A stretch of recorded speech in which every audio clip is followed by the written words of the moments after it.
principal, had been the commissioner of education of the state of New York. Arnie Duncan had been the superintendent of the Chicago Public Schools. Those were the experiences they brought to their committee hearing, and their records were well known and well established.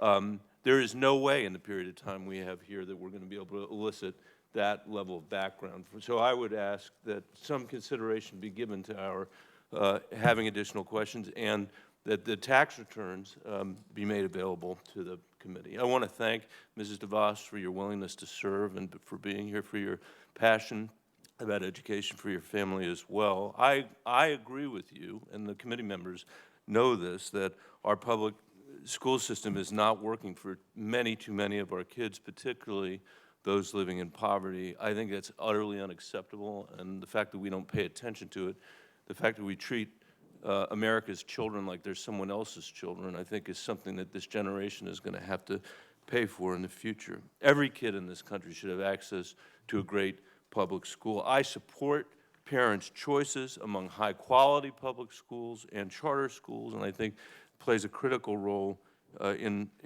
education. But the goal for me has never been school choice for its own end. The goal is high-quality public schools where every kid in every neighborhood can receive a great education. For a kid from a low-income family, there's no difference between, there may be a philosophical difference, but there's no practical difference between forced to attend a terrible school and being given a chance to choose among 5 terrible schools. That's no choice at all, and it's certainly not a meaningful one. In Denver, we made a different deal.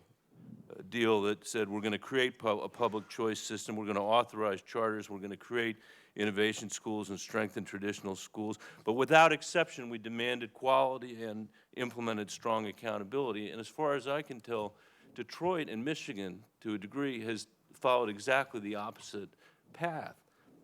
According to one analysis, the Detroit public schools, and by the way, it's not easy to figure this out because there's so little accountability in Michigan. The Detroit public schools average 9%. 9% of the kids are proficient. The charter schools do a little better. 14% of the kids are proficient. I'll stipulate that the charter schools are doing better, but that's a horrible outcome for everybody involved. According to an Education Trust report, 2013, the majority of charter schools in Michigan perform worse than the Detroit public, perform worse than the Detroit public schools when it came to African-American students in 8th grade math. Nearly half of charter schools in Michigan ranked in the bottom quarter of all schools statewide. So my question is this, not a false choice about whether we should have choice or whether we shouldn't have choice. We should have choice. But what you've learned in the last 20 years of this work in Michigan that has changed your mind about what it is that kids need in America in the 21st century? Senator, thank you for that question. And first of all, I look forward to correcting some of the record regarding Detroit. And I think it's really important, first of all, to put Detroit in context. In 1950, there were 1.8 million people living in the city of Detroit. Today, there's less than 700,000, 675,000 roughly. Anyone with any means in the city of Detroit has basically, with school-age students, has basically left the city, and the students, there today. With respect, I'm not asking for a history of Detroit. What I'd like to know, what I asked about was the last 20 years of school reform that you've been so involved with in Michigan. Yes, but you were referring specifically to the Detroit schools, and right. The reality today is that 8 out of 10 students in Detroit are living in poverty. Nobody accepts that the results in Detroit overall are acceptable. There's clearly room for a lot more improvement, but the reality is that more than half of the. I'm sorry. I'm sensitive because I'm not going to get a second round of questions. What have you learned about the failures of the Detroit public schools and Detroit charter schools that has informed your decision-making as the Secretary of Education? What went wrong there that's going to go right in cities all across America as a result of your philosophy about how we ought to move the country forward? Actually, I believe that there's a lot that has gone right in Detroit and in Michigan with regard to charter schools. And the notion that there hasn't been accountability is just wrong. It's a faulty, it's false news. It's not correct at all. The reality is that charter schools in Michigan have been accountable, fully accountable to their overseeing bodies and to the state since their history. If that's true, why are there so many failing charter schools in Michigan? 122 charter schools have been closed since charter schools came into an existence in Michigan.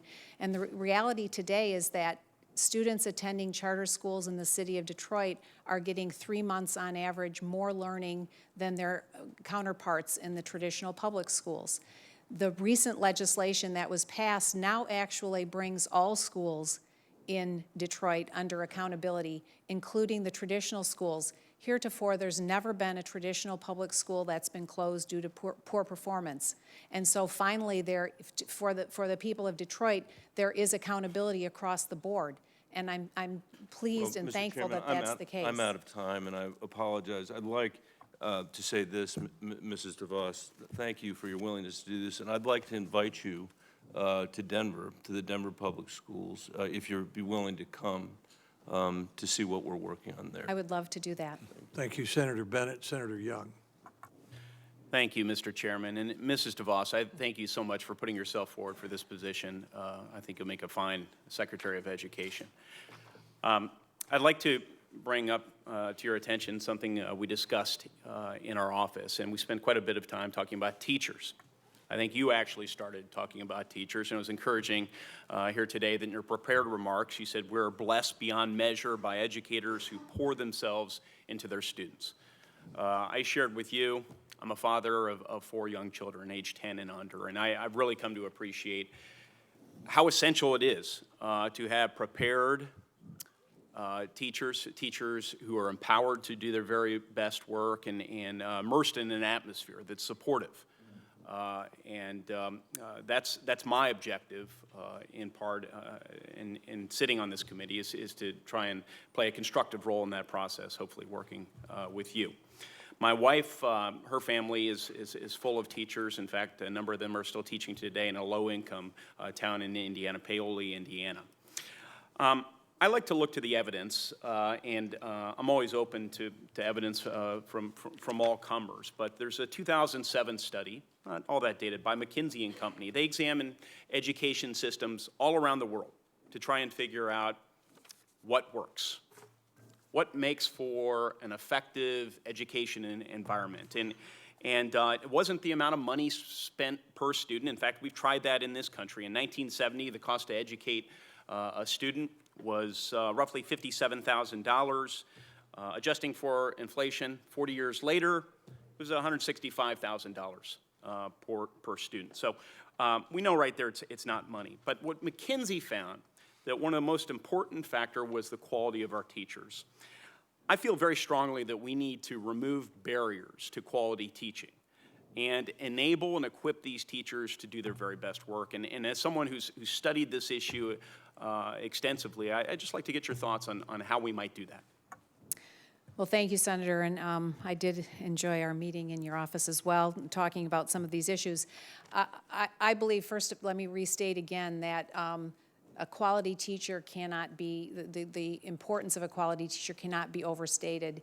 And I think that the opportunities abound for empowering and re-empowering teachers in a new way, unleashing and unencumbering them with a lot of rules and regulations today that really prohibit and inhibit creativity and innovation with their students. You know, when you take a step back and look at how we deliver education today, for the most part, it hasn't changed significantly in a century and a half. And yet, the world has changed significantly. And so I think that there's a great opportunity, and this goes for teachers of all kinds of schools and all varieties, and that is to really empower them in a new way to do what they do best. And I know that in a couple of the states that when charter schools were actually introduced, the those that founded the charter schools were actually teachers who were wanting to express themselves in a different way and found a new opportunity to unleash from their previous circumstances. Thanks. In my remaining 90 seconds here, I'll just emphasize that I've spent the last 4 years in the House of Representatives focused in the main on trying to ascertain whether or not our social support programs, those programs that are targeted towards helping the poor, the needy, the vulnerable, those who need a hand up in society, whether or not those programs are working. And what I discovered is there are roughly 80 of these programs, depending upon how you count them. Of those 80, only 12 have ever been rigorously evaluated using the gold standard of evaluation, randomized controlled trial, multi-site, and of those 12, only one has been found to meaningfully work, and even that one's a bit complicated. So we need to apply evidence-based approaches to the education system in the same sort of way, and just stare at the evidence and let it guide us accordingly, hopefully in a bipartisan way. And do I have your assurance that you'll operate in this fashion? It's a threshold issue for me. Absolutely, Senator. I think it's a great opportunity, and if confirmed, I would look forward to working with you on that. All right. Thank you. Thanks, Senator Young. Senator Whitehouse. Thank you, Chairman. Good evening, Ms. DeVos. Welcome to the committee. It is reputed, at least, that Sigmund Freud said there are times when a cigar is just a cigar. And there are times when charter schools are just charter schools. And I think when that's the case, everybody in this room supports them. Certainly, we have a very strong charter school community in Rhode Island. But there are times when it appears that charter schools are used as a wedge to attack public education. And the signals of that tend to be that failing charter schools are protected compared to failing public schools, that the standards really aren't there. As I said, in Rhode Island, we demand a lot of our charter schools. They succeed very well. We are proud of them. But I have read that 80% of charter schools in Michigan are run by for-profit entities, and most of them perform below the state average, suggesting that a failing charter school is automatically better than a successful traditional public school in the view of that system. And we in Rhode Island wouldn't want to see that system moved into Rhode Island or moved to a national level. Second signal is when the charter school advocates fail to recognize, as I believe you have actually recognized, that there are ongoing costs and responsibilities that a traditional public school must continue to shoulder even as students leave with their funding for charter schools. And that is so clear a proposition now that the investment service Moody's has written about it and talked about the danger of a downward spiral because it actually adds cost when you have to maintain the public traditional school and the charter school until the system can adjust. Can you assure us that your desire for charter schools is sincere, and that as the Secretary of Education, you will steer away from efforts to deny traditional public schools the funding that they need to manage the charter school transition, and that you will make sure that charter schools have to live up to their promise, and you're not just going after traditional public schools when they are failing? Senator, thanks for that question. Let me just begin by again stating that my advocacy and my orientation is really around parents and students and their choosing the right education for their children. And so when parents choose charter schools, they're doing so because they think that it's a better spot for their children. And you have my commitment that I will be an advocate for all great schools, no matter their form, their version. I will be an advocate for parents being able to make those choices because they're the primary educator for their children. I get that, but the question is, do you understand that when the parent makes that choice and the child moves to the charter school and the funding moves with the child, that leaves a funding gap at the previous school that it can't instantaneously or magically fill. That is a real problem that Moody's Indeed, and I respects think, and- I mean, I think this is a good example of an issue that is best addressed at the state level by each state and acknowledging that each state will have unique circumstances in that regard. The problem is that it will be hard to address that at the state level if you make the Federal Department of Education a crusader for moving kids to charter schools without any recognition of the legacy costs of the public school system. If it is your intention to create a downward spiral, that is not solved by different state policies. That's where we need you, as Secretary of Education, to commit to recognize that there is this problem and that you will keep in mind not only the charter schools and the parents going there, but the traditional schools and the parents staying there. Well, certainly, I think, as we spoke in your office, I think that this is an issue, and it's probably unique to some states more than it is to others. But again, I will refer back to the implementation of the Every Student Succeeds Act and the opportunities that states have to address the unique challenges of their states. I will be a crusader for parents and students and the quality of their education, not for specific systems and not for specific arrangements of how school is delivered. Let me ask you just one other quick question. For 10 years, you served on the board of the Acton Institute for the Study of Religion and Liberty, which calls climate change unfounded and of undue concern. You and your husband have contributed to the Thomas More Law Center, touting itself as the sword and shield for people of faith, which has repeatedly promoted fake science, even going so far as to represent the Dover Area School District of Pennsylvania in a lawsuit over the adoption of a biology textbook including intelligent design. The S in STEM, which everybody is for, is science. If school districts around the country try to teach students junk science, will the Department of Education be with the students or with the political entities trying to force the junk science into the science programs?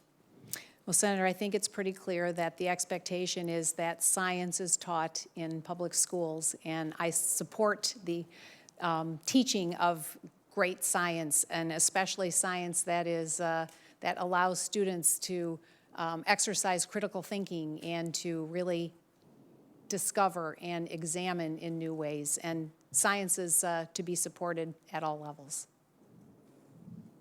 I would have liked, Mr. Chairman, to make some inquiries about Pell Grants, to follow up on some of these answers which were directed towards the question but maybe not completely responsive to the question, and to ask about where the department will go on this nightmarish problem of college for-profits that have taken these kids and robbed them of their education, robbed them of their money, and set them loose with a piece of paper that isn't worth anything.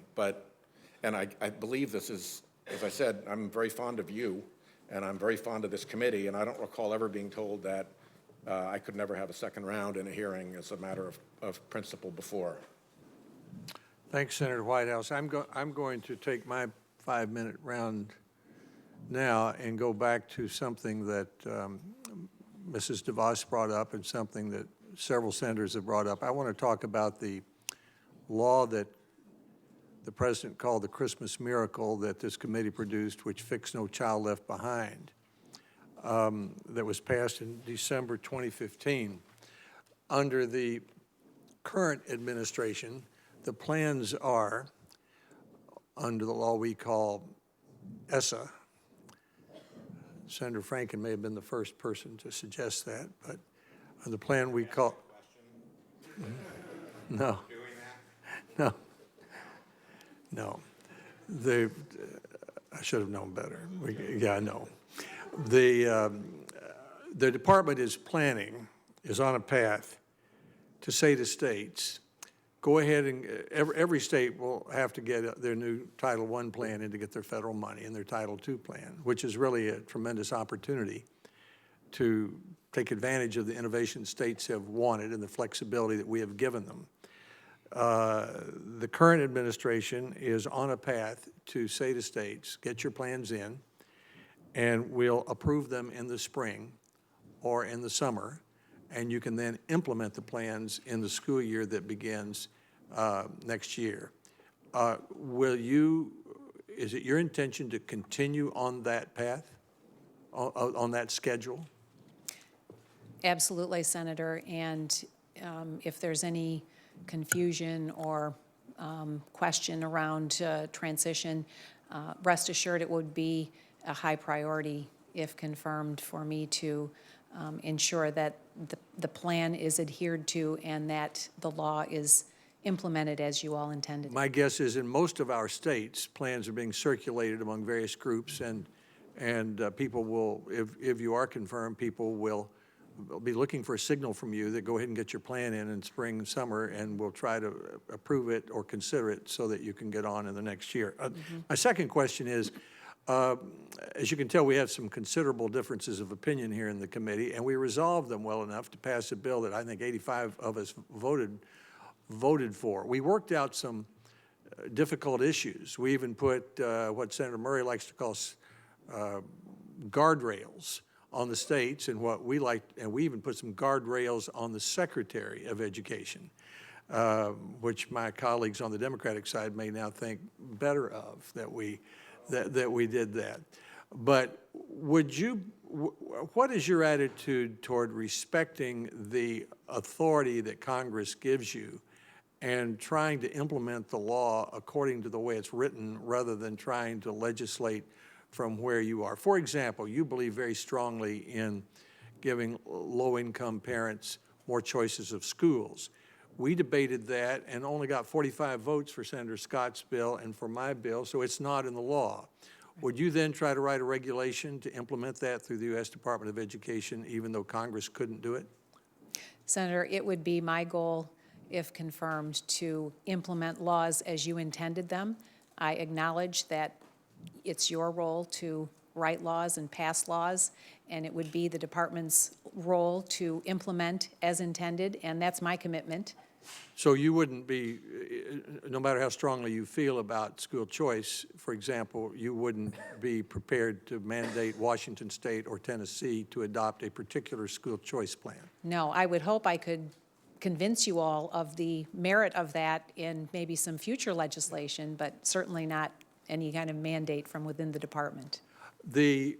The Scholarship for Kids legislation that I proposed that got 45 votes, which wasn't enough, and that Senator Scott proposed a more limited version, which had to do with students with disabilities, basically said that we could take the $24 billion of federal dollars we now spend, $24 billion of the federal dollars we now spend, and a state could choose to take its share of that money and turn it into $2,100 scholarships and let it follow the students to the schools that the state chose. So if the state did not approve of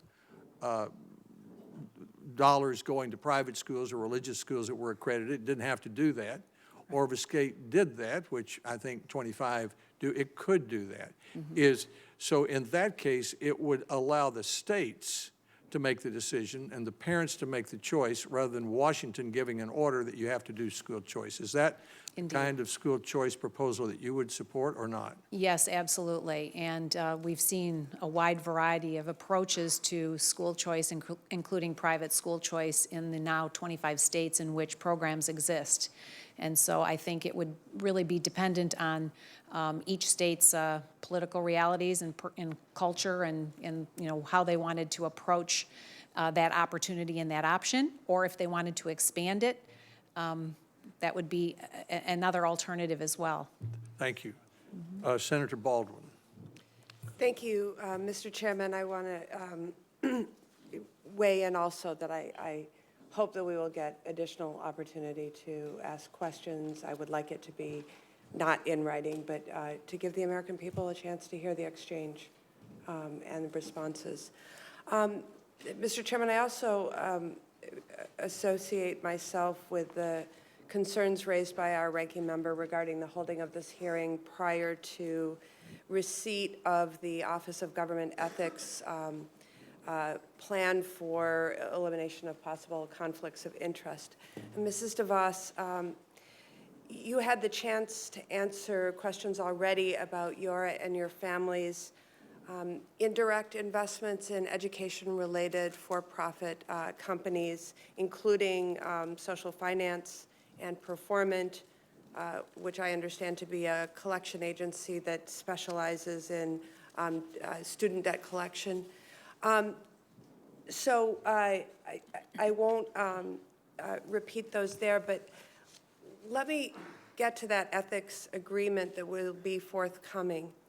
One decision you will need to make is whether to take advantage of Section 1043 of the Internal Revenue Code, which allows you to defer capital gains taxes on the sale of assets divested in order to comply with ethics rules.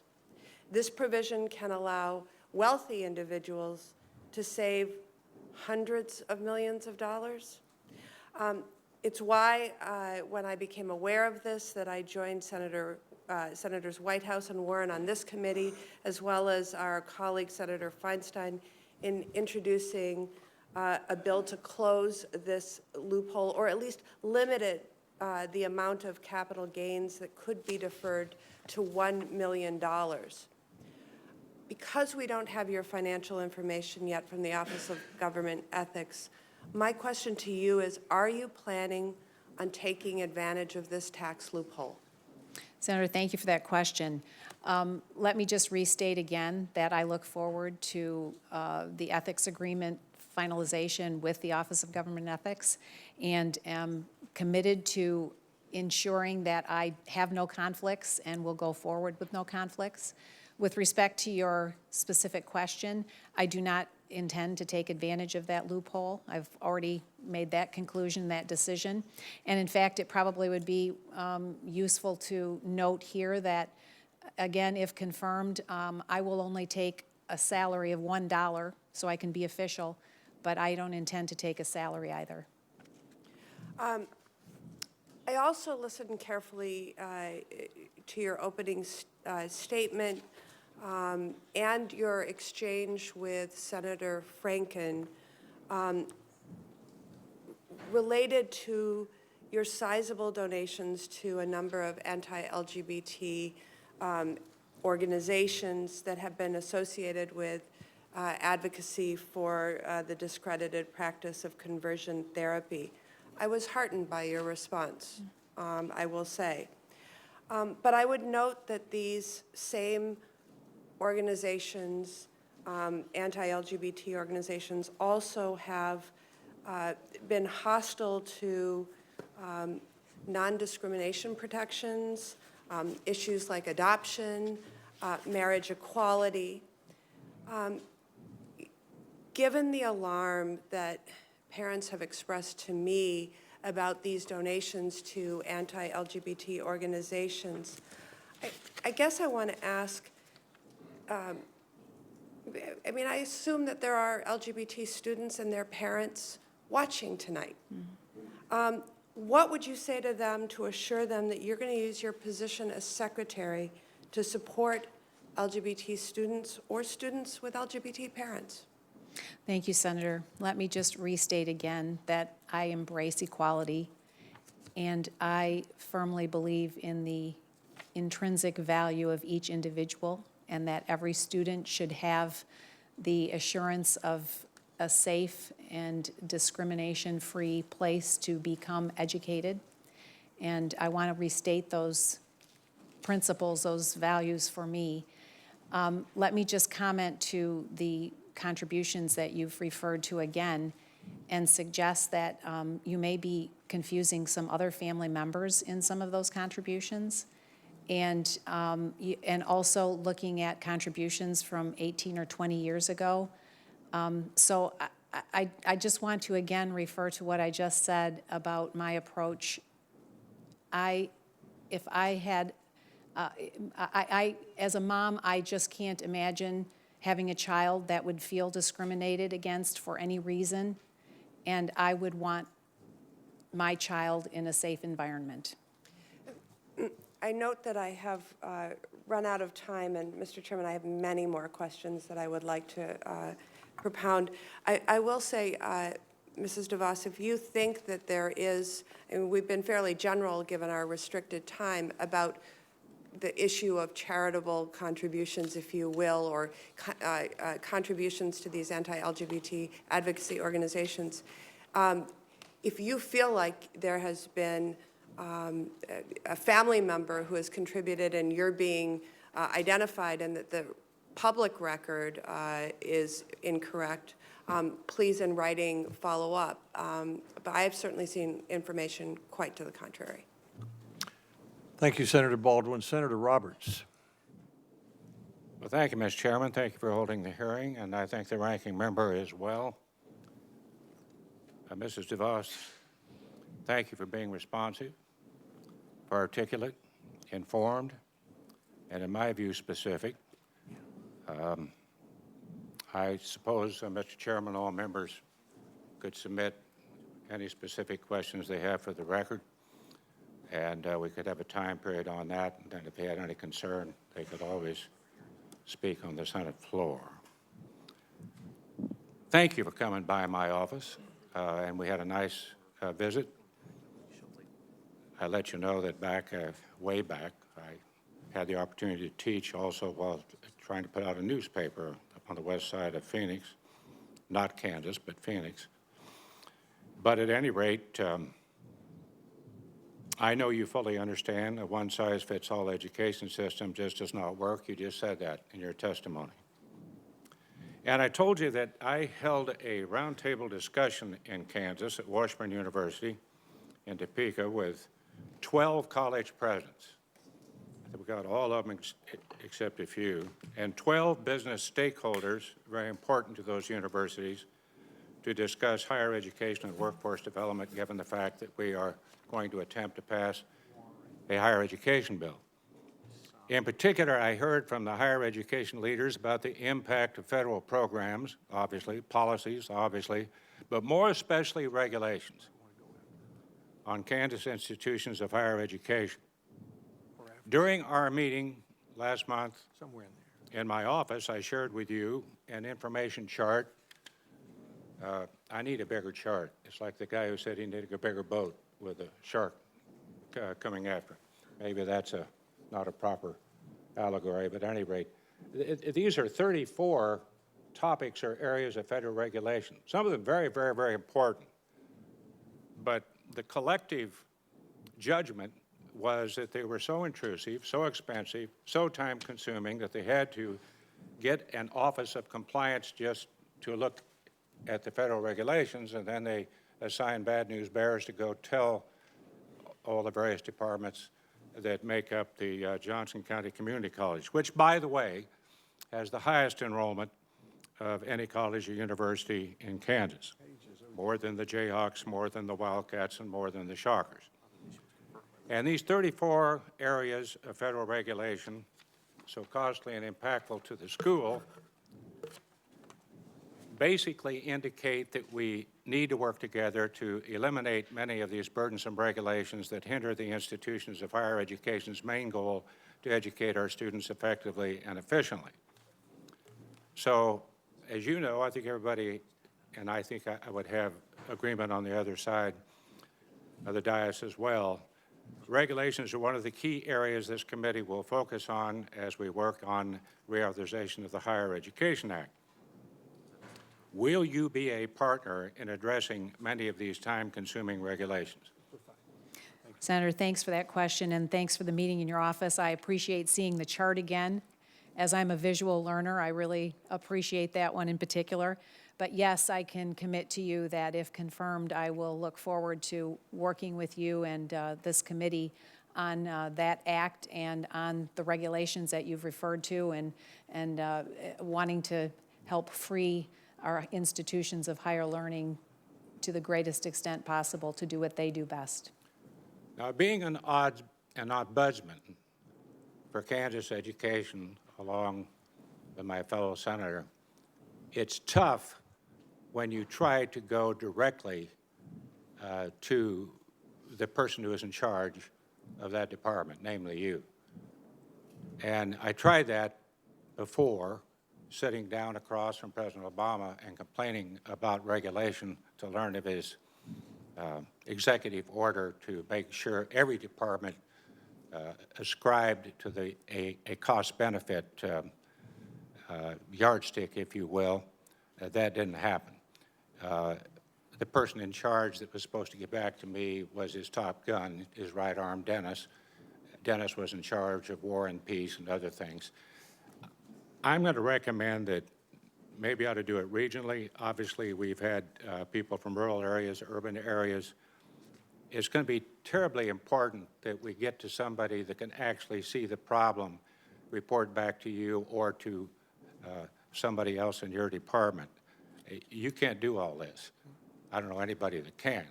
But at least when we have a real problem with the 12 universities, or for that matter, 5 or 6 or even 1, and saying, hey, here's a regulation that just doesn't make sense, can we at least address it? Maybe we can tweak it, maybe we can get rid of it, or maybe we can do better.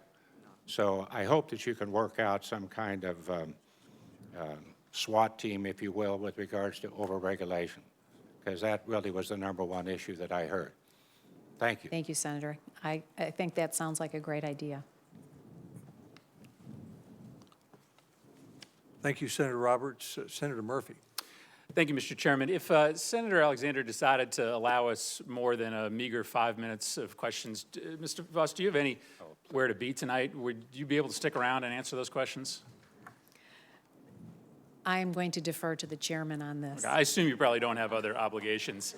Let me just count myself in. I think this is a real shame, this rush job, this inability to allow the public to see this debate, the imperative to get this hearing in before we have all the information. I think it really violates the best traditions of this committee, and it suggests that this committee is trying to protect this nominee from scrutiny, and I hope we would reconsider. Mr. DeVos, let me try to rush through these questions in the time that I have. Your family has been investors in a company called K-12. It's a for-profit online charter operator. Gets about 80% of its money from the federal or state taxpayers. And it paid its CEO over $1 million in the first year. It's made millions and millions of dollars in profit. I could go through a long litany of examples in which people have made their fortune off of public education dollars. A charter school principal in Orlando who got a $519,000 payout when her school was closed for poor performance. I guess my question is simple. Do you support companies and individuals profiting from public education dollars that is essentially taking money away from students to pay salaries for CEOs in return for investors? Senator, thank you for that question. Let me just say that when it comes to education, I think what's important is what the outcomes are, what the achievements are. And I don't think the delivery mechanism is the issue as much as it is our students receiving the benefit of a great education. Have you met many? And Have you met many principals in Detroit that say that they have enough, that they don't need more? I can't really answer that question. I haven't asked them specifically if they have enough. So if we can't agree that folks shouldn't get rich off of schools, then maybe we can agree that they shouldn't be getting rich off of terrible schools. You and I had the chance to talk in my office about the accountability regulations that were a big part of the underlying new federal education law. The department has issued final regulations that incorporate comments of basically everyone in the education field to make sure that to the extent public dollars are flowing to private schools, that they meet real standards. These accountability regulations are supported by the Council of Chief State School Officers, the School Superintendents Association, civil rights groups, teachers' unions. Can you assure this committee that you're going to implement those accountability regulations to make sure that all schools are performing and not throw ESSA implementation into chaos for states and districts around the country? Are you going to implement those accountability regulations? Senator, let me just restate again that I think accountability is highly important, and I support accountability for all schools, which is why I supported the most recent legislation in Michigan that is now holding all schools, including traditional public schools, accountable for performance. And I will continue to support accountability, and I will continue to support the implementation of Every Student Succeeds Act as Congress has intended it.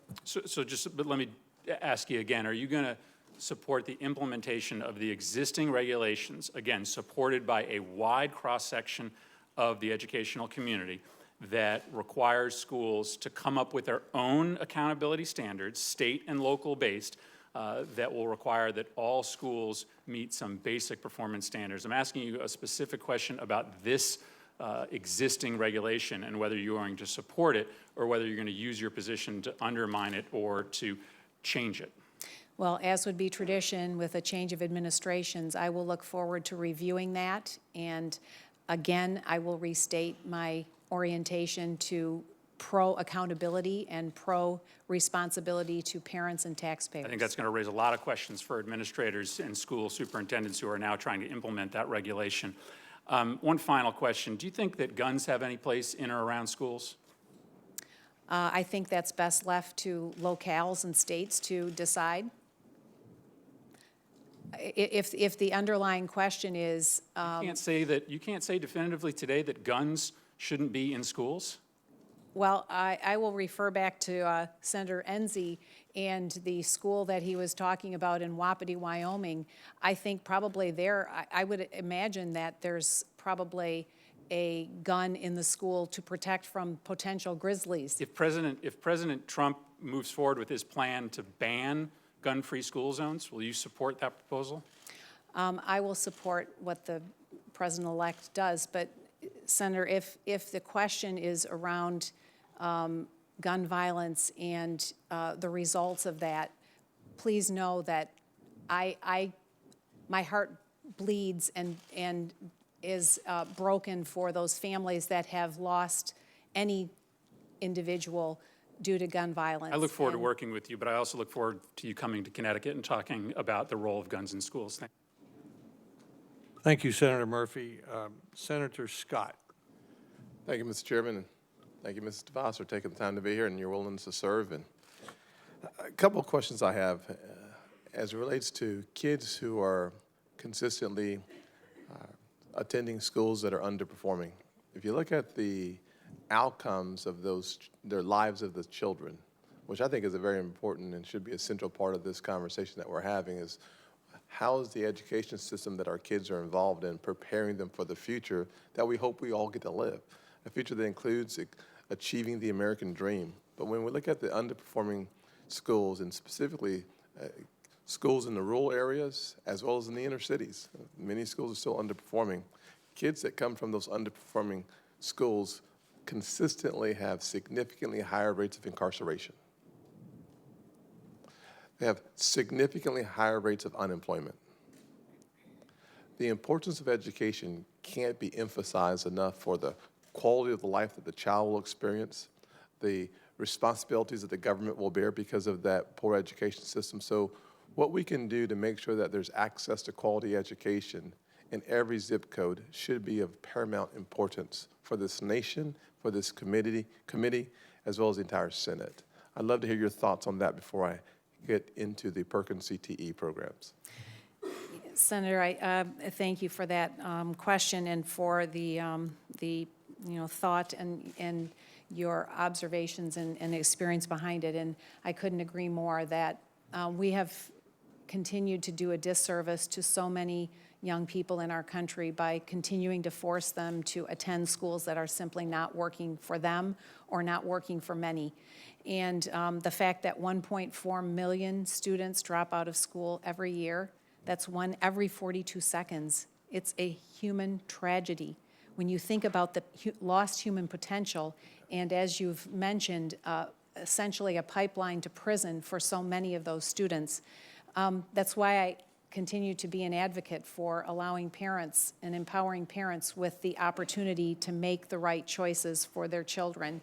And I understand that there's a full range of those choices based on the realities of a state, and that's why states really need to grapple with this issue in a meaningful way.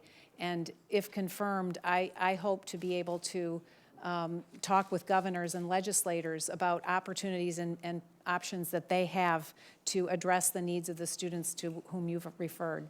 Thank you very much. I think there's another part of the education apparatus that doesn't get enough good attention. So often we think of technical schools as a subpar choice, as the place you go if you can't get into a four-year school. It's as if we have this bachelor's addiction that may not be in the best interest of the student.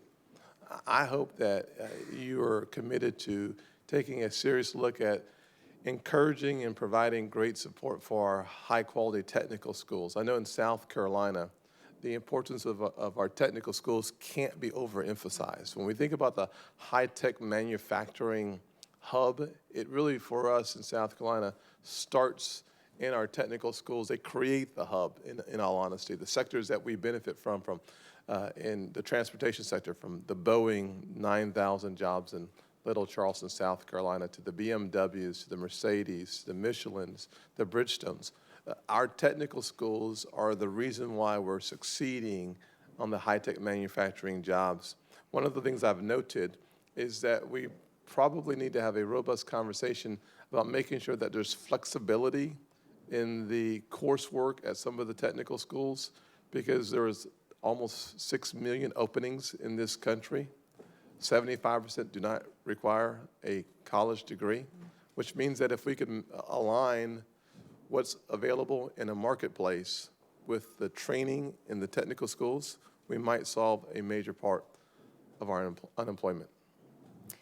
Absolutely, Senator. I think students, as they anticipate higher education, really need to have a full menu of options shared with them, and they need to know and understand where the opportunities are, what the costs are for the various avenues that they might take, and certainly technical schools, community colleges, apprenticeships.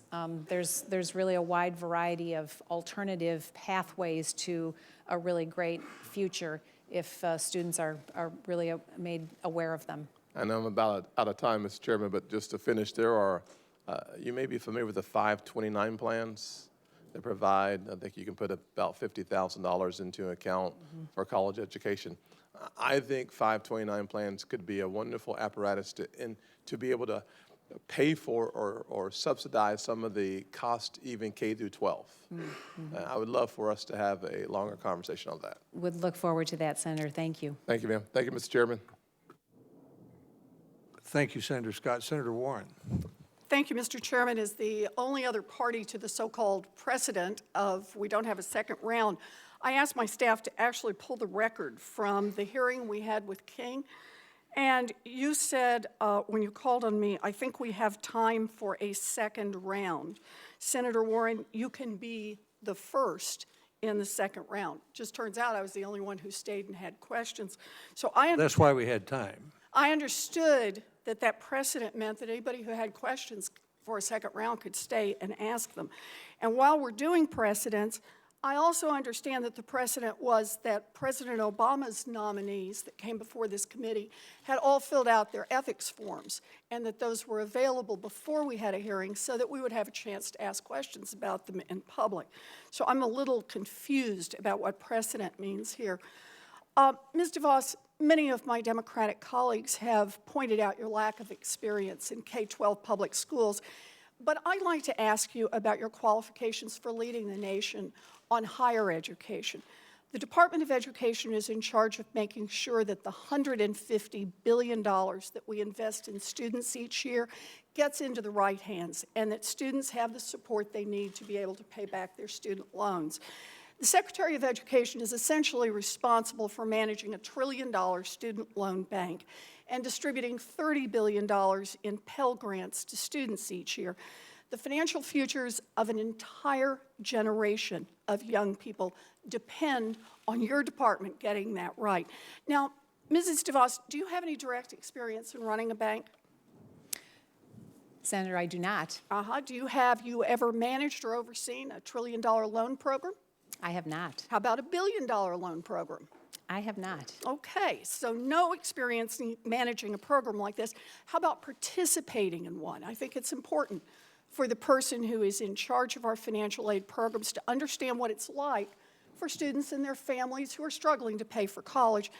Mrs. DeVos, have you ever taken out a student loan from the federal government to help pay for college? I have not. Have any of your children had to borrow money in order to go to college? They have been fortunate not to. Have you had any personal experience with a Pell Grant? Not personal experience, but certainly friends and students with whom I've worked. So you and have no personal experience with college financial aid or management of higher education. Mrs. DeVos, then let's start with the basics. Do you support protecting federal taxpayer dollars from waste, fraud, and abuse? Absolutely. Oh, good. So do I. Because now we all know that President-elect Trump's experience with higher education was to create a fake university, which resulted in his paying a $25 million to students that he cheated. So I'm curious about how the Trump administration would protect against waste, fraud, and abuse at similar for-profit colleges. So here's my question. How do you plan to protect taxpayer dollars from waste, fraud, and abuse by colleges that take in millions of dollars in federal student aid? Senator, if confirmed, I will certainly be very vigilant. Yeah, and I'm the asking people, how. the How are you going to do individuals- that? You said you're committed. The individuals with whom I work in the department will ensure that federal monies are used properly and appropriately, and I will look forward to working with So you. you're going to subcontract making sure that what happened with universities that cheat students doesn't happen anymore? No, I didn't say You're that. going to give that to someone else to do? I just want to know what your ideas are for making sure we don't have problems with waste, fraud, and abuse. I want to make sure we don't have problems with that as well. Well, And if here- confirmed, I will work diligently to ensure that we are addressing any of those issues. Well, let me make a suggestion on this. It actually turns out that there are a whole group of rules that are already written and are there, and all you have to do is enforce them. So what I want to know is, will you commit to enforcing these rules to ensure that no career college receives federal funds unless they can prove that they are actually preparing their students for gainful employment and not cheating them? Senator, I will commit to ensuring that institutions which receive federal funds are actually serving their students well. And so you will enforce the gainful employment rule to make sure that these career colleges are not cheating students? We will certainly review that rule. You'll and see review that- it? You will not and commit see to that enforce it? And see that it is actually achieving what the intentions are. I don't understand about reviewing it. We talked about this in my office. There are already rules in place to stop waste, fraud, and abuse, and I don't understand how you can not be sure about enforcing them. You know, swindlers and crooks are out there doing backflips when they hear an answer like this. If confirmed, you will be the cop on the beat. And if you can't commit to use the tools that are already available to you in the Department of Education, then I don't see how you can be the Secretary of Education. And I look forward to having a second round of questions. Thank you, Senator Warren. Senator Collins. Thank you, Mr. Chairman. Mr. Chairman, I could not help but think that if my friends on the other side of the aisle had used their time to ask questions rather than complaining about the lack of a second round, they each would have been able to get in a second question. And I now just use 15 seconds of my time to make that point. Mrs. DeVos, first of all, let me say that I have no doubt that you care deeply about the education of all children. And I say that despite the fact that you and I do not agree on all the issues. Given your lifelong work and commitment to education, any suggestion, such as was made earlier, that your nomination is linked to your political contributions is really unfair and unwarranted. And I just want to say that for the record. I now would like to move on to some questions about how you view the federal role in education versus the state and local role. I want to put aside the DC Opportunity Scholarship Program because Congress's relationship to the District of Columbia is unique. And I want to ask you, at what level of government do you believe that decisions about charter schools and vouchers should be made? Is that a federal role or is that a state role? Well, thank you, Senator, for that question. And let me just say I really enjoyed the conversation we had in your office. And let me respond to your question about federal versus state and local role by saying I absolutely support the fact that it is a state role and state decision what kind of offering there might be with regard to choices in education. And as we discussed in your office, you know, Maine has some unique it has a unique situation with students attending school on islands and in rural areas. And to suggest that the right answer for Maine is the same as the right answer for Indiana or any other state is just not right, and I would not support a federal mandate and a federal role in dictating those. I'm glad to hear that. I have heard repeatedly from school officials, whether it's superintendents, teachers, or school board members, that the single most important action that the federal government could take would be to fulfill the promise of the 1975 Individuals with Disabilities Education Act to fund 40% of the additional cost of educating a special needs child. It's been many years since that law was passed. We have never come close to the 40%. Would you commit to taking a look at the funding of the department to see if we could do a better job of moving toward fulfillment of that promise? That is an action that would help every single school district in this country. Senator, absolutely, I would commit to that if confirmed. And I actually think this is an area that could be considered for a approach that would be somewhat different in that maybe the money should follow individual students instead of going directly to the states. But again, I think that's something that we could discuss, and I would look forward to talking about with the members of this committee. Another of my concerns, having worked at a college level for a period of time, is the low rate of college completion. There's nothing worse than a student being saddled with educational debt and not earning the credential or the degree that would enable that student to pay off that debt. I'm a strong supporter of the federal TRIO program, which helps prepare students for higher education and helps to raise aspirations, particularly of children who come from families without experience in higher education. Do you have any thoughts on how we can do a better job in supporting college success programs so that we can ensure that students are able to complete their degrees or earn their credential?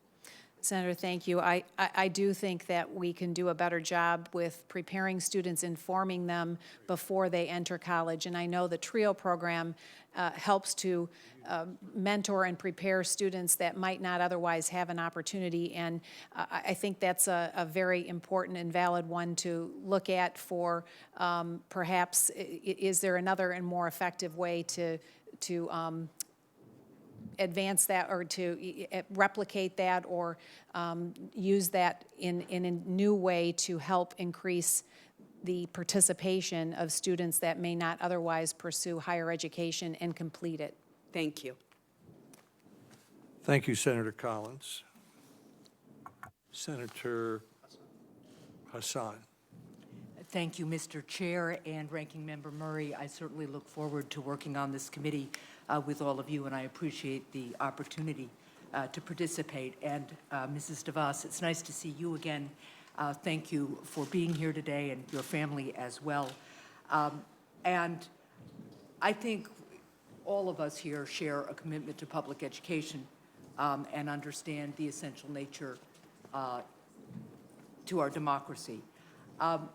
I would echo my colleagues' call for another round, at least, of questioning, because I think our job here is not just to talk about ideas, but actually to drill down to how things actually work in practice.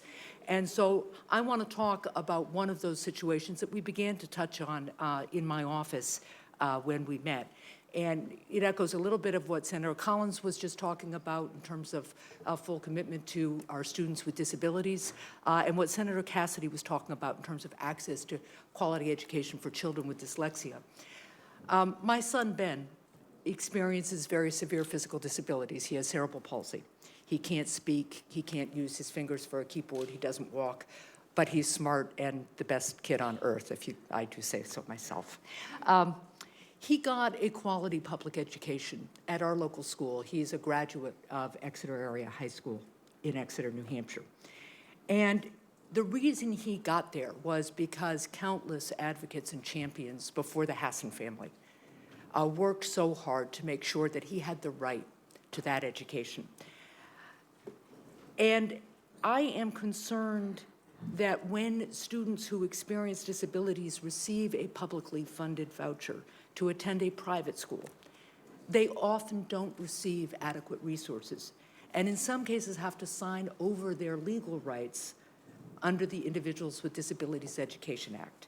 So do you think that families should have a recourse in the courts if their child's education does not adequately meet his or her needs, whether it's at a school where they get a voucher or in a more traditional public school? Thank you, Senator, for that question. And again, I appreciated our meeting earlier last week. Let me begin by saying I appreciate and am thankful that you've had the opportunity with your son, Ben, to find the right setting for him. And I would advocate for all parents to be able to have that opportunity to choose the right school for their child. I had the opportunity to send him to the same public school that my daughter went to, because the law required that that school provide him resources that were never provided before that law was passed, because they're hard. And so the question is, will you enforce the law again with regard to kids with disabilities if a voucher program did allow them to go someplace else, and the school said it's just too expensive, we don't want to do it? I think that there are great examples of programs that are already underway in states. Ohio has a great program, and in fact, Sam and his mom are here today, beneficiary of the John Peterson Special Needs Scholarship Program. But I understand that, and because my time is limited, excuse me for interrupting, but what I'm asking you is there is at least one voucher program in Florida, the McKay voucher program, which makes students sign away their rights before they can get that voucher. I think that is fundamentally wrong, and I think it will mean that students with disabilities cannot use a voucher system that a department under your leadership might start. So I want to know whether you will enforce and whether you will make sure that children with disabilities do not have to sign away their legal rights in order to get a voucher, should a voucher program be developed. Well, I'd love to comment to the McKay Scholarship Program in Florida, where I believe today 31,000 students are taking advantage of it. And 93% of the parents that are utilizing that voucher are very, very pleased with the, And I'm as sorry. opposed to 30-some% that of And parents you are, happy with and the I'm assigned sorry, school. but that isn't the question I asked. So for right now, I'm going to move on to one final question. I really do wish we had a second round, because there's a lot here that is critical to our children, especially with disabilities. And with all due respect, Ms. DeVos has not answered my question. But the other question I had, again, because we don't have a second round, I'm trying to follow up on an answer you gave earlier to some of my colleagues. I understand that there is a foundation, the Edgar and Elsie Prince Foundation, which I take it is a foundation named for your parents. Is that correct? It's my mother's foundation. It's your mother's yes. foundation, and you sit on the board. I do not, You do not. no. Okay, so when it made its over $5 million donation to focus on the family, you didn't know anything about it. My mother makes the decisions for her foundation. Thank you. Thank you, Senator Hassan. Senator Burr. Thank you, Mr. Chairman. Ms. DeVos, thank you for agreeing to serve. I think a lot of Americans watch what goes on here and say, God, never me. I'll never go through it. And I think most of us say that after an election cycle. And it's rare to find somebody who's the full Monty. I mean, you don't have to do this. That's apparent. You didn't have to choose education as your life's ambition, but you did. So I thank you for the investment that you made, for all the kids that have been impacted, for the unbelievable statistics that you know about Florida or about wherever, and I'm sure you and the senator from Minnesota can come to an agreement on what the numbers were that he was talking about. But I've sat here and I remember in my first election going in to get the support of educators. And I was 10 minutes into what looked to be a 30 or 45-minute question and answer. And after 10 minutes, I looked and said, are there any questions that deal with kids or outcomes? And they said no. So I got up and left. You know, we can ask you all sorts of questions about you personally and what you've done, but you came into my office, and before I ever asked a question, in several minutes, you convinced me that you were passionate about making sure that every child had the opportunity at a successful education. And from that every child that got that education would have an opportunity to reach for the American dream of a life that's unlimited, an opportunity that's unlimited. So you'd convinced me without me asking a question. I've only got one question today. Why is it so difficult for us to figure out how to focus on outcome versus to get so hung up on process? Well, Senator, I think that's a very good question, and I think we could have a very robust debate in this room about that. But I think that human tendency is to protect and guard what is, because change is difficult. And yet, we see the fact that there are millions of students who are simply not getting the opportunity for an equal opportunity for a quality education. And we try to tinker around from the top, and we try to fix things, but it becomes more about the system, I'm afraid, than it does about what's right for each child. And so I thank you for your support and your encouragement around the notion that every child should have the opportunity, every parent should have the opportunity on behalf of their child to choose the right educational environment for them. And I'm hopeful that if we can continue having a robust conversation about this, that we will talk about the great schools that our children have the opportunity to go to 10 years from now, that many of which may not even exist today or look very different than what exists today. Because I think the opportunity to innovate in education is virtually unlimited and has been really untested to a large extent. So I'm very hopeful that we'll have that opportunity and that opportunity for that kind of conversation. Well, I think we will, and I hope that the committee sees it in their actions to make sure that you're at the helm of the Department of Education. As I look across America and as I look across the world, I see an age where technology is going to impact things that we didn't even dream about 5 years ago. That what we've seen happen to our PDAs is now going into healthcare. It's going to drive manufacturing. I still remember my father at 90 years old looking at me just about 5 years ago, 6 years ago, and saying, I don't understand how a fax machine works. Well, you know what? I never was able to explain to him. But that didn't limit my use of it and my belief that it served an important purpose. So education is going to change drastically. But what's most important is to have somebody passionate at the top, concerned about every child and every child's opportunity. For that, I'm grateful you're here. I yield. Thank you, Senator. Thank you, Senator Burr. Senator Kaine. Thank you to our committee leadership, and thank you, Mrs. DeVos. How much information do you have about the finances of the president-elect, his family, or Trump-related organizations?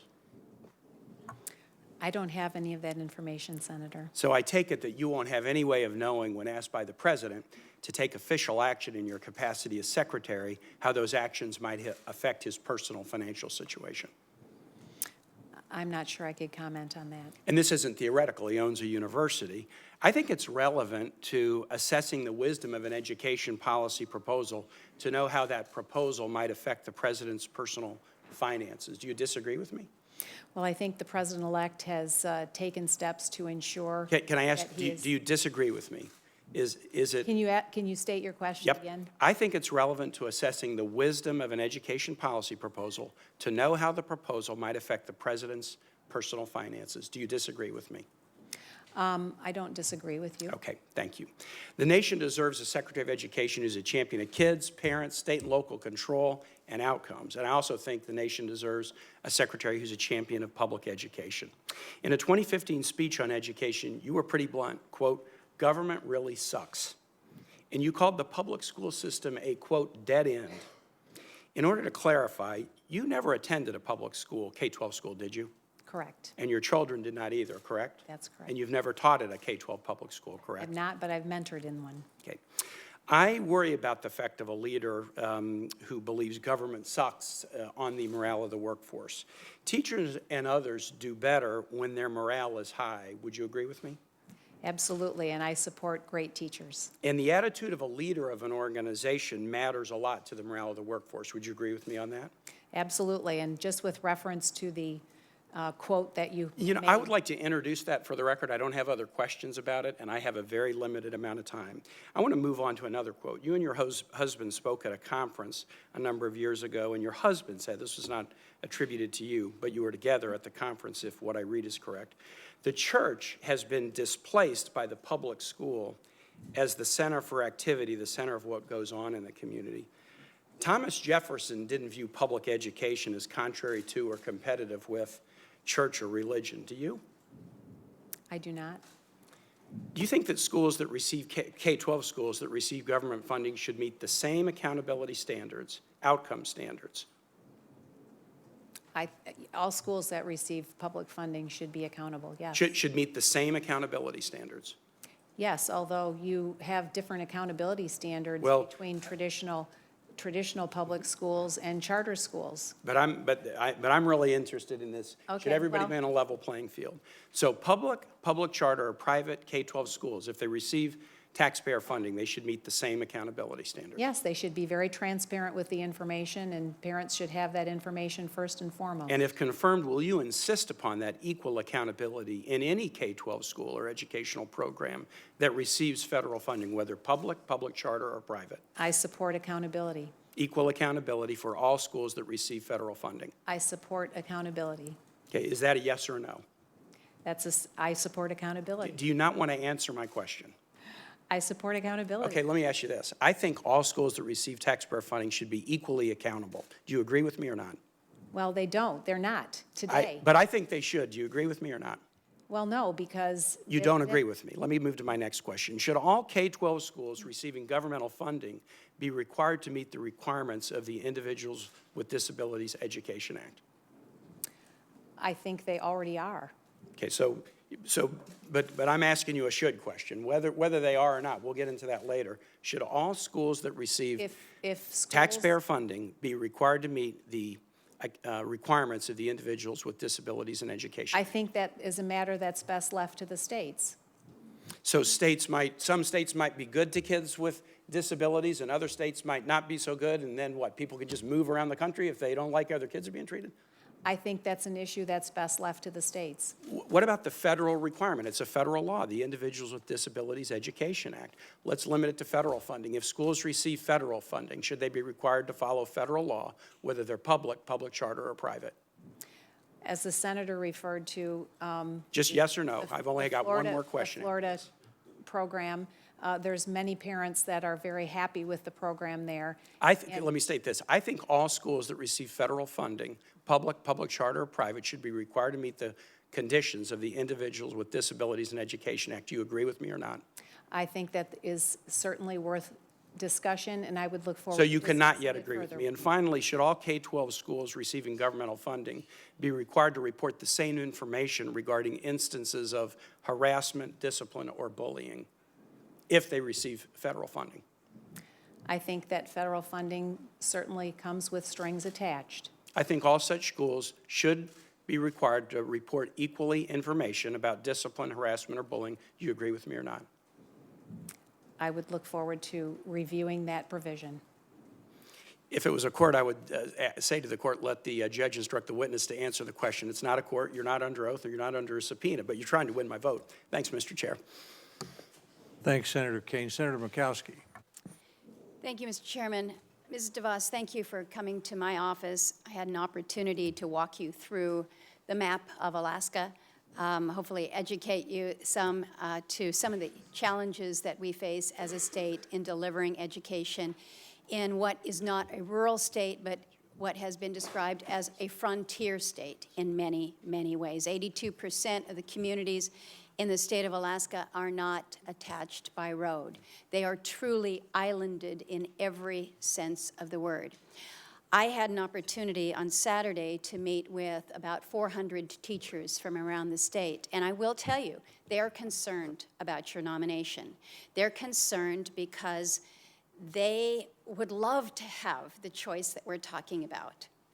But when you are a small school in Buckland, when you are a small school in King Cove, when there is no way to get to an alternative option for your child, the best parent is left relying on a public school system that they demand to be there for their kids. So I want to make sure, and I think every one of those teachers that I met with on Saturday wants to make sure that your commitment to public education, particularly for our rural students who have no choices, is as strong and as robust as the passion that you have dedicated to advancing charter schools. Now, I appreciated your responses to Senator Cassidy because he was very direct and you gave very reassuring answers there that you are not seeking to undermine or to erode public schools. I appreciated what you said in response to Senator Alexander's, the chair's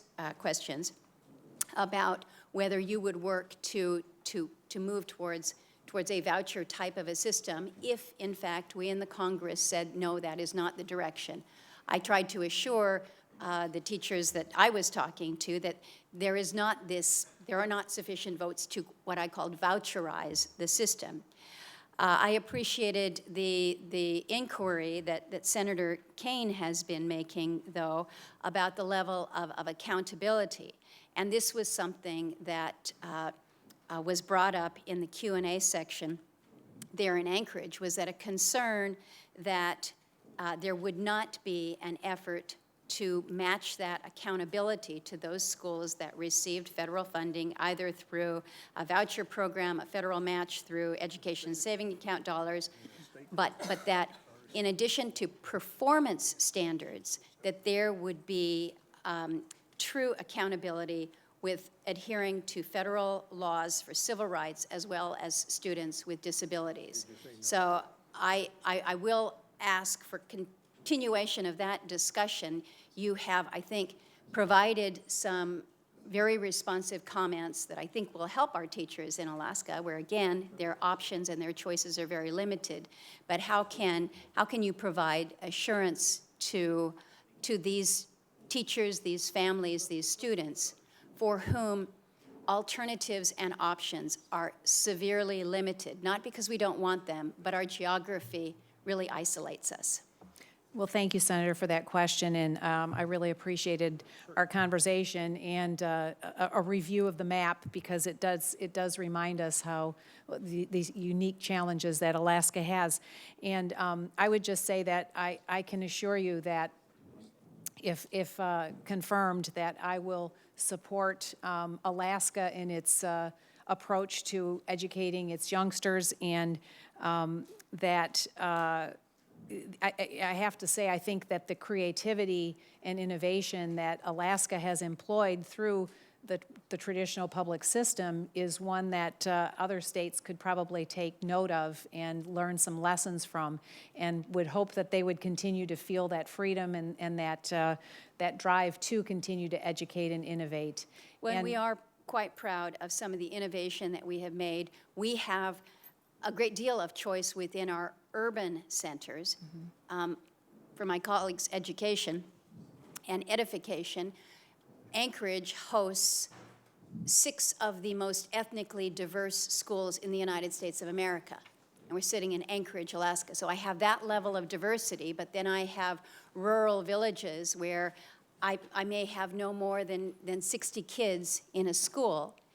And in order for them to have the same benefits and opportunities, the dollars that flow, the commitment that flows to those families, that there is that level of accountability throughout, remains a very significant challenge. So I need to have a very clear and a very firm commitment that the focus that you will give to not only Alaska, but to states that have significant rural populations, that these students who will not have alternatives, that public school system is not undermined, eroded, or ignored.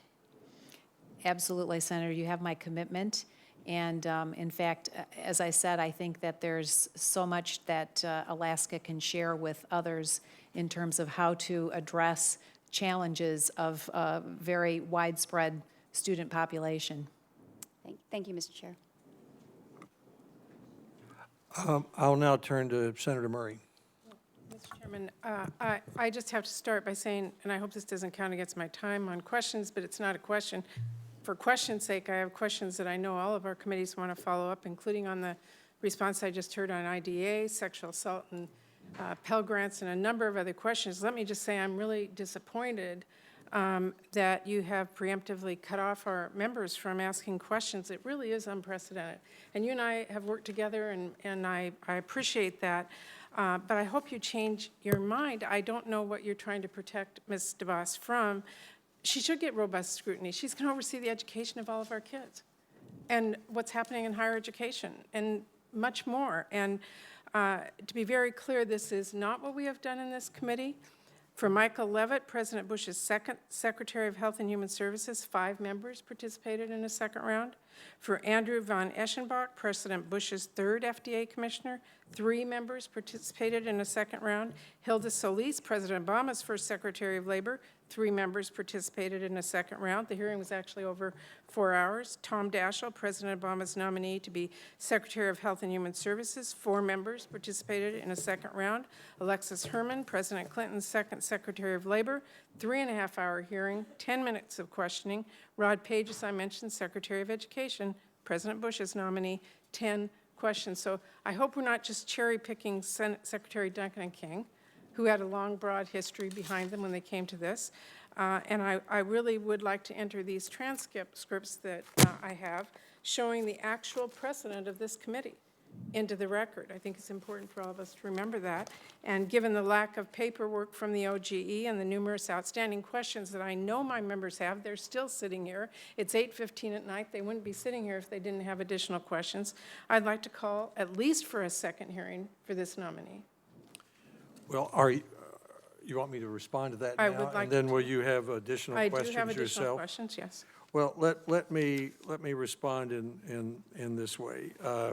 You know the respect I have for you and for each member of this committee and for how we've worked together. But what you're asking me to do is to treat Mrs. DeVos differently than we treated President Obama's 2 education secretaries. And I'm not going to do that. I mean, we're already at, this hearing started at 5:15. It's 8:15. That's 3 hours and 5 minutes of questions. Secretary Duncan, President Obama's first secretary, the hearing was 2 hours and 2 minutes. John King, President Obama's current secretary, was 2 hours and 16 minutes. This is already 3 hours, and we're not finished yet. As far as questions go, each member of this committee has had an opportunity to visit with Mrs. DeVos in their office, and I believe she has done that. Several members of this committee have already sent her written questions, which she will answer before we vote on her nomination. She has complied with all the rules of the committee. The committee rules do not require that the Office of Government Ethics Office of Government Ethics report be in by the time we actually have a hearing. She submitted her information there on the 12th of, I believe the 12th of, on the 4th of January. And Mrs. DeVos, I understand you are working and will continue to work with the Office of Government Ethics and sign an ethics agreement. Is that correct? That's correct, Mr. Chairman. And the purpose of that, just for those watching, is there's a designated government office that works with nominees and that comes to an agreement with them if there is any conflict of interest. And if she, for example, needs to divest herself of something, that will be part of the agreement. She has said that she will do whatever she needs to do to gain an agreement with the Office of Government Ethics so that the letter of agreement will say she has no conflicts of interest. I have said that that letter will be public at least by Friday before we vote on her nomination by next Tuesday. So you will have the opportunity to question her in your office, to question her today as extensively as you did either of President Obama's nominees. You'll have an opportunity to submit additional written questions after this hearing for up to 2 days. When we had Secretary Perez before the committee, Senator Harkin only gave us 1 day. I would say 2 days, that's by the close of Thursday.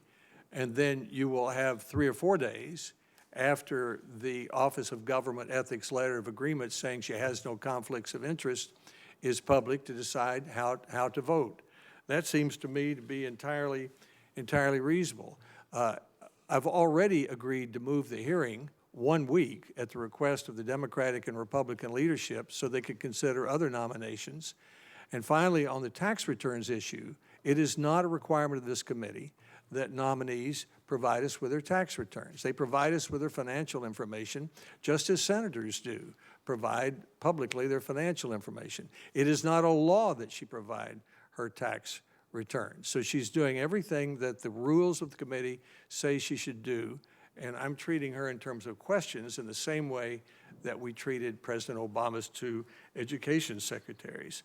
So I'm not going to have a second round. I'll be happy to extend to you, if you would like, a chance to ask questions, and then I will do the same, which is consistent with what we did with the two previous Obama secretaries. Well, Mr. Chairman, with all due respect, this nominee is the only one to not submit an OGE paperwork before our hearing. So our members have not had a chance to review it or to ask questions about it. And I appreciate private meetings, I'm sure we all do, but all of our constituents want to hear what this nominee has to say too, because of a vast history on the issue of education that concerns a lot of people. So Well, if I may, let me just say that Tillerson had 3 rounds of hearing, Sessions had 2 rounds, Carson had 2 rounds, Zinke had 3 rounds. So I'm unclear why education is not just as important as these others. If it's important under Trump, it's important under Obama. I mean, I don't know why suddenly we have this sudden interest. And as far as, I mean, several people have mentioned Secretary Page here tonight. He didn't have his Office of Government Ethics letter in before his hearing. It came in after his hearing. The same was true with Elaine Chao when she became a cabinet member. So that's not been a consistent pattern either. I've tried to be as fair as I can in following what I believe to be the golden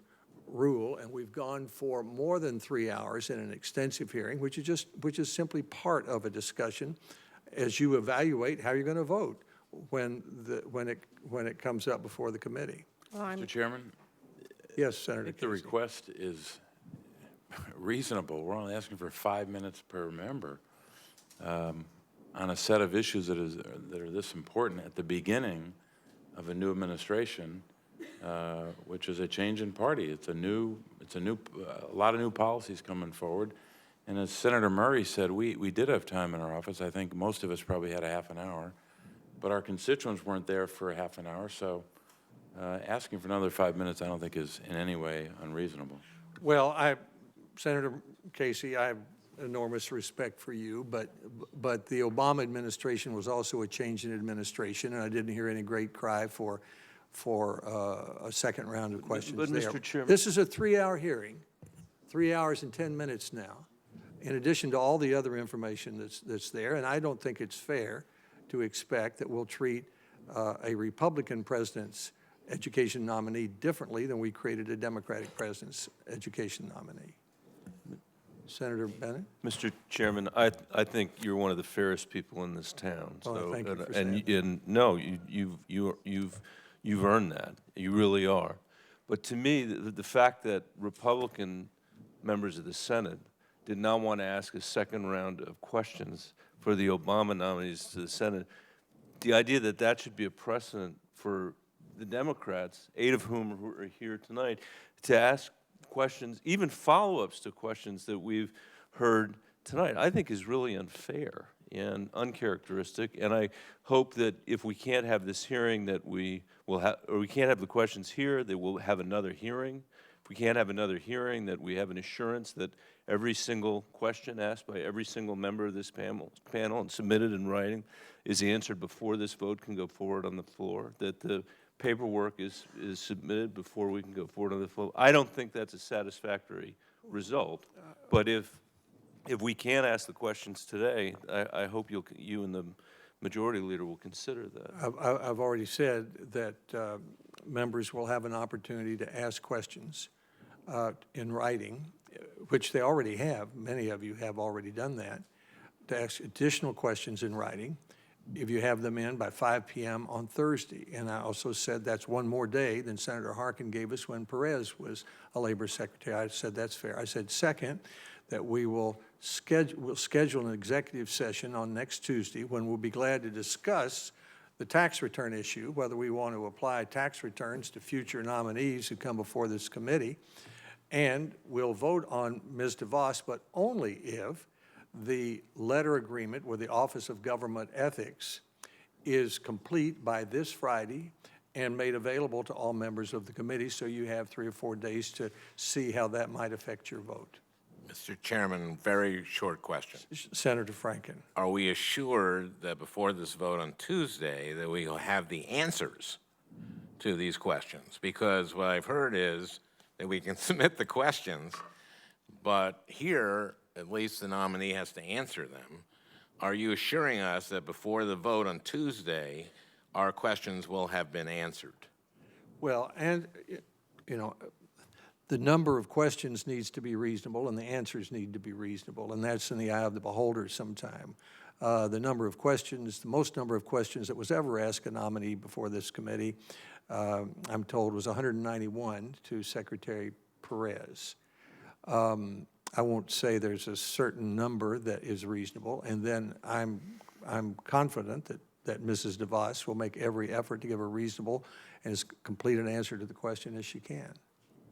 But the answer is Before- no, we won't be assured of that. Well, yeah, you'll be assured that, Mrs. DeVos, what would your answer to that be? What will you do your best to answer the would certainly- questions that you will receive after 5 o'clock on Thursday before the possibility of a vote on next Tuesday?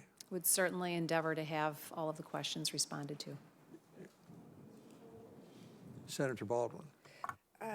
Mr. Chairman, did you make any announcements about whether there will be more than one round of questions tomorrow when we convene to hear Mr. Price's, Representative Price's? I was not planning on more than one. Because I heard various members who have done the research during the course of this proceeding indicate that there have been additional rounds for witnesses who have, or nominees who have come before this committee for other departments than education. And I can tell you that perhaps I perhaps got a chance to propound half of my questions today. Tomorrow, given the breadth of that department, I have many, many more. Well, since I'm talking a lot about precedent tonight, let me look at the precedent and see what that says. I told Dr. Price that there would be, that in my experience, one round of questions would pretty well do it, except usually we had Senator Murray and I followed up, and occasionally Senator Warren does. She's a diligent member of the committee and is often here. I congratulate her for that. But let me think about that. Senator Warren. Mr. Chairman, can I just ask about the precedent, just because I want to make sure I understand it? When we go back and examine the record, will we find instances where people asked for a second round of questions and were refused? Will you find instances where they were asked and refused? I don't know the answer to that, but if you go back to President Obama's 2 education secretaries, there was one round of 5-minute questions. Then the chairman asked a question and one other senator asked a question, and that's what we're doing tonight. Well, but as you said in that hearing, I think we have time for a second round. Those were your words. And then you said, Senator Warren, you can be the first in the second round, which I believe to mean, had there been anyone else who wanted to ask a question, they could have, that no one was refused the opportunity to ask. It's just that people were satisfied with the nominee and had no further questions. Well, I can guarantee you that many of us were not satisfied with the last nominee, but out of deference to the president and the institution, thought that it would be appropriate for us to defer to the president and that it was important to have a secretary in place. You're a very exceptional law professor, and I don't want to get into that kind of discussion with you. I think my guess is that I looked over there and saw you, and you asked if there could be a second round, and I said yes. So I think we're the only ones still in the room. We have to bring this to a conclusion. I think Ms. DeVos has. I think we're not going to have a second round of questions tonight. But, Mr. Chairman, I just want to be clear then this is the first time ever that someone has asked for a second round and been refused? No. No one ever said that except you. Well, but you haven't said otherwise. No, well, now that's an Allison, I mean, Lewis Carroll would be proud of that. I mean, that's a little exceptional. Did you say that you had refused anyone a second round? No, I said Lewis Carroll would be proud of that kind of reasoning. What I'm saying is I looked straightforwardly at the process that we had with President Obama's education secretaries and determined that we would do the same thing for President-elect Trump's nominee. If I were to be even more careful, I would point out that she's now spent 50% more time here in this hearing than either Secretary Duncan or Secretary King did for President Obama. She's visited every one of your offices. She asked to go in December. Nobody made time to see her in December, so she came in January. I believe that's correct. And then she's received questions from you, which she's going to answer. We have said that she's completed the FBI background. She's followed every rule the committee has. I've said we will consider the tax return question at an executive session next week about whether we want to change the rules and require that of future nominees. You can decide to do that if you wish to do that. We senators don't do it for ourselves, and we don't do it for our nominees, so we can talk about that. And that you'll have 2 days to ask additional written questions. She'll do a reasonable number of them. She'll do her best to give you reasonable answers to them, and that we will not go forward with a vote on next Tuesday unless her letter agreement is public by Friday and available for you to review it. So that's my decision, and I think that's what we'll do tonight. Now, we'll conclude the hearing by inviting Senator Murray, if she has any additional questions to ask, to do that. Then I'll ask some, and then we'll be finished. So, Mr. Chairman, I take that as a definitive answer? That's as definitive as I can be. Well, since I only have one question, I'll ask one you probably won't like. Mrs. DeVos, President-elect Trump was recorded bragging about kissing and groping and trying to have sex with women without their consent. He said on tape that when you're a star, they let you do it. You can do anything.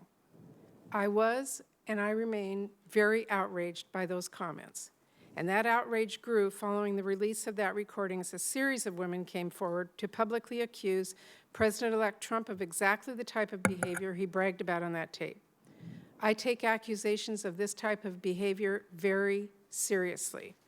If this behavior, kissing and touching women and girls without their consent, happened in a school, would you consider it a sexual assault? Yes. 1 in 5 young women will experience sexual assault while in college. We are joined tonight by several sexual assault survivors who are brave enough to come here tonight because this issue is so important to them. Can you promise them and me that you will not, as has been in the press, consider, quote, reining in the Office for Civil Rights and the department's work to protect students from campus sexual assault? Senator, if confirmed, I commit that I will be looking very closely at how this has been regulated and handled, and with great sensitivity to those who are victims, and also considering perpetrators as well. But please know that I am very sensitive to this. I've heard you say that, but you will not take back the words that you will rein in the Office for Civil Rights. I don't believe those were the words that I used. Well, that is a quote that's been attributed to you. We've spent, I thank Senator Casey on this as well. This is extremely important to women and men across the country, and I hope that you will take back the words of reining in the Office of Civil Rights and the department's work on sexual assault. Mr. Chairman, I'm going to turn to Senator Hassan for the last part of my questions. Thank you, Senator Murray. Just 2 quick things, Ms. DeVos. I just wanted to clarify the issue about whether you were on the board of your mother's foundation. I have 990s up through 2013 where you're listed as the vice president and a board member. So was that just a mistake on your part? That was a clerical error. I can assure you I have never made decisions on my mother's behalf on her foundation board. So the listing that you were the vice president of the board is incorrect? That is incorrect. Okay, thank you. The other thing I just wanted to circle back to, I want to go back to the Individual with Disabilities in Education Act. That's a federal civil rights law. So do you stand by your statement a few minutes ago that it should be up to the states whether to follow it? The law must be followed, federal law must be followed where federal dollars are in play. So were you unaware when I just asked you about the IDEA that it was a federal law? I may have confused it. It guarantees absolutely basic protections to students with disabilities to ensure that they are afforded a high-quality education with their peers.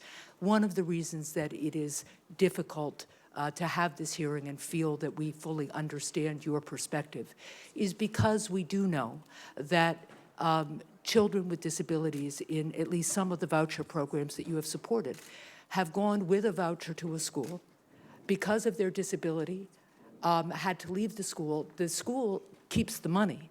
And they go back to public schools that now have even less resources to deal with them. And many of us see this as the potential for turning our public schools into warehouses for the most challenging kids with disabilities or other kinds of particular issues, or the kids whose parents can't afford to make up the difference between the voucher and the cost of private school tuition.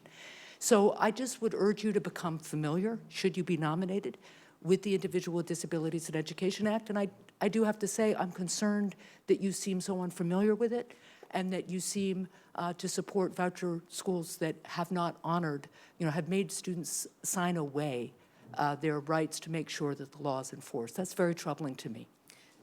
Senator, I assure you that if confirmed, I will be very sensitive to the needs of special needs students and the policies surrounding that. And with all due respect, it's not about sensitivity, although that helps. It's about being willing to enforce the law to make sure that my child and every child has the same access to public education, high-quality public education. And the reality is that the way the voucher systems that you have supported work don't always come out that way.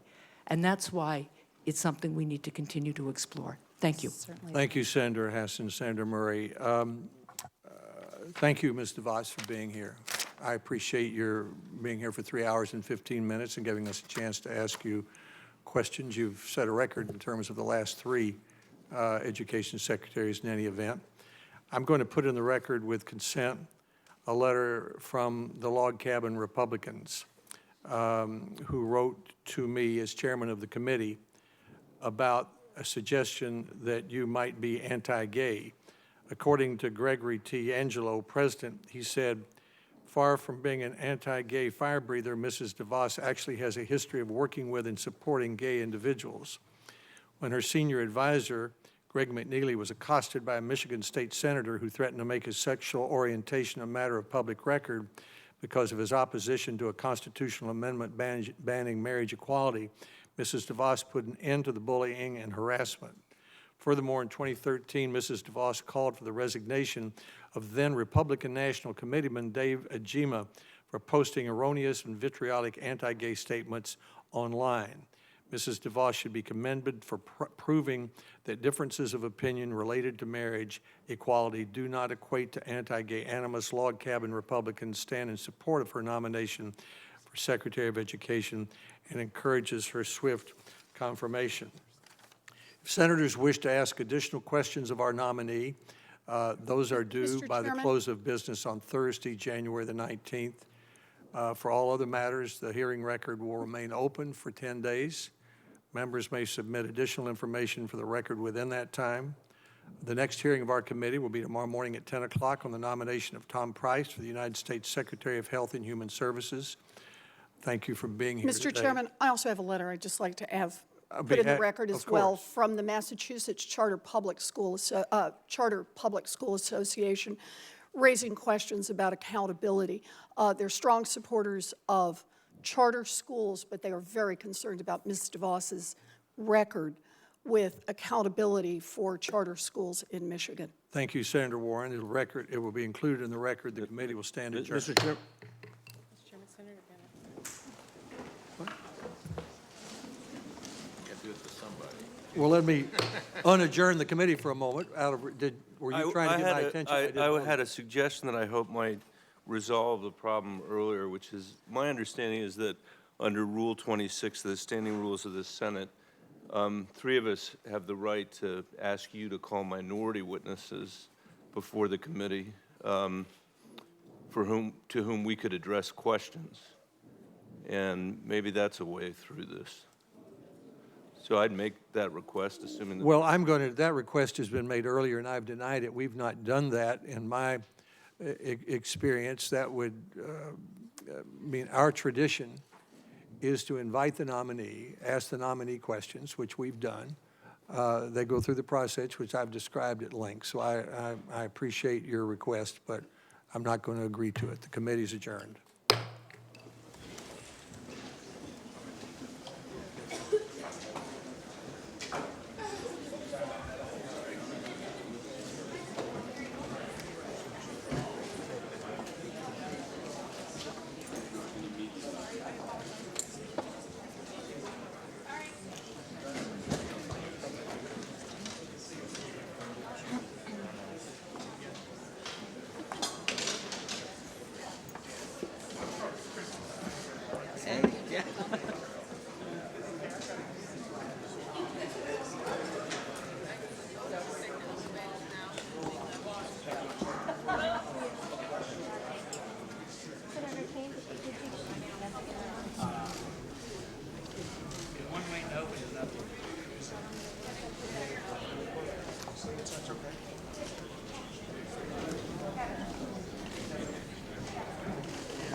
Folks, if you're not staffed, you have to leave and exit the building. The building is closed.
Head around the other side toward the anteroom, help out with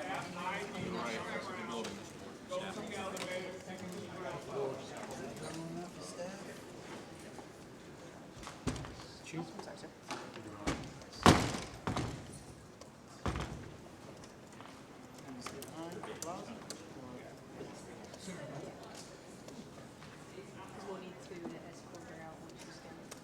See her by the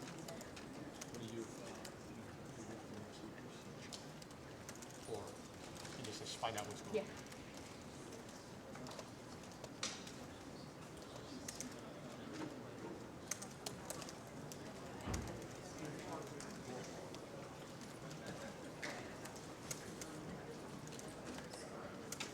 Sorry. It's only staff. Okay, great. Thank you guys so much. I believe we got through that without any factors. Absolutely. Mostly, yeah.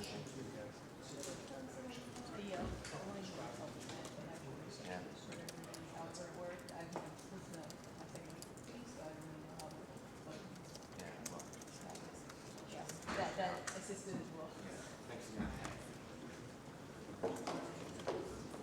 You guys have staff IDs? There were with